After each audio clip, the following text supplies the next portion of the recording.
क्या आपने कभी सोचा है कि दुनिया के जिस देश में जाते हैं वहां आपको भारतीय लोग जरूर मिल जाते हैं? ये संयोग नहीं है, बल्कि इसके पीछे है कुछ बड़े चौंकाने वाले आंकड़े। तो इस वीडियो में जानेंगे भारत कैसे दुनिया का सबसे बड़ा प्रवासी देश बन गया है, किस किस कंट्री में सबसे ज्यादा भारतीय रहते हैं और क्या ये हमारे लिए ताकत है या फिर ब्रेन ड्रेन की वजह। सब कुछ डिटेल में बताऊंगी। नमस्कार, मैं हूं आपके साथ प्रेरणा कौशिक और आप देख रहे हैं एनबीटी इंटरनेशनल। यूनाइटेड नेशंस की एक नई रिपोर्ट सामने आई है और इस रिपोर्ट के मुताबिक भारत अब दुनिया का सबसे बड़ा प्रवासी यानी कि इमिग्रेंट देश बन गया है। यानी सबसे ज्यादा लोग भारत से बाहर जाते हैं, दूसरी कंट्री में जाते हैं। 2024 तक के आंकड़ों के मुताबिक 1,85,00,000 से ज्यादा भारतीय अब दुनिया के अलग अलग देशों में रह रहे हैं।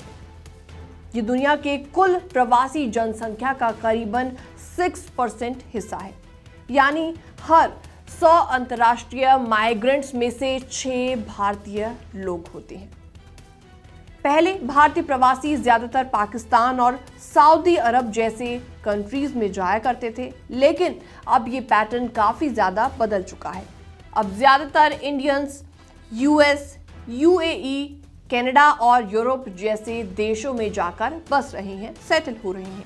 और इसका रीजन है बेहतर job opportunities, higher education and permanent settlement की चाहत। जी हाँ, सबसे ज्यादा भारतीय किस देश में रहते हैं ये भी जान लीजिए। दरअसल आंकड़े बताते हैं कि यूएई में सबसे ज्यादा इंडियन डायस्पोरा है, यानी करीबन 32.5 लाख इंडियंस।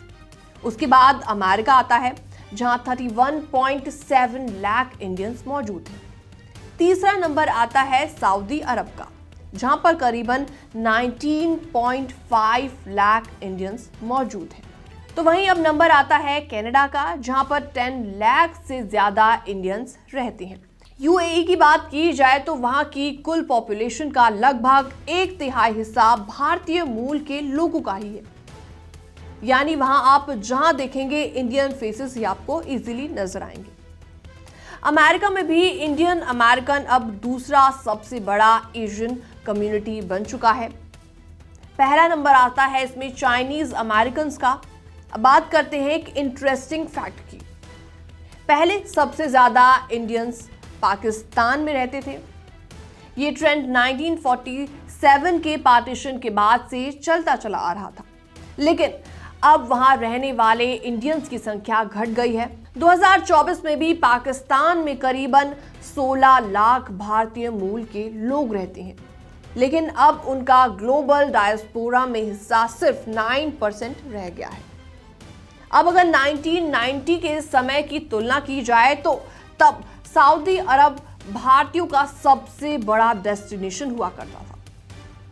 वहां construction, oil and domestic services में भारतीय वर्कर्स ने बड़ी भूमिका निभाई, लेकिन अब स्किल्ड माइग्रेशन और एजुकेशन के कारण इंडियन बाकी देशों की तरफ अपना रुख कर रही हैं।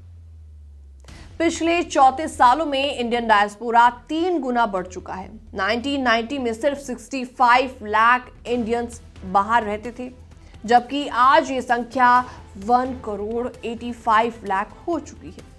और इसी वजह से भारत का हिस्सा ग्लोबल माइग्रेंट्स में 4% से बढ़कर 6% हो गया है।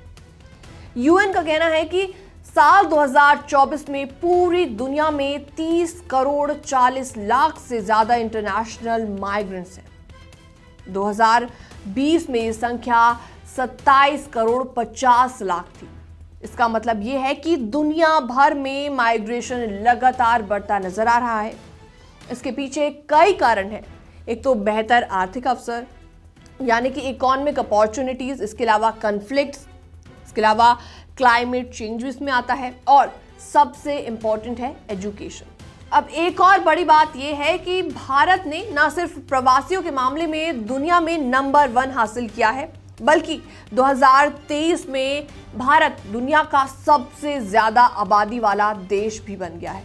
और ऐसे में चाइना को पीछे छोड़ते हुए ये नंबर उसने दर्ज कर लिया है।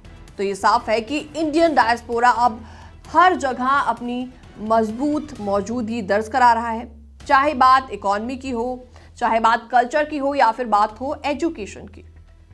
भारतीय आज दुनिया के हर कोने में अपनी पहचान बना रहे हैं। आपको क्या लगता है, क्या इंडियन डायस्पोरा का इतना बढ़ना हमारे देश के लिए अच्छा है या फिर ब्रेन ड्रेन की प्रॉब्लम और भी ज्यादा बढ़ाएगा? अपनी राय कमेंट सेक्शन में आप शेयर कर सकते हैं। बाकी तमाम अपडेट्स के लिए बने रहिए एनबीटी इंटरनेशनल के साथ।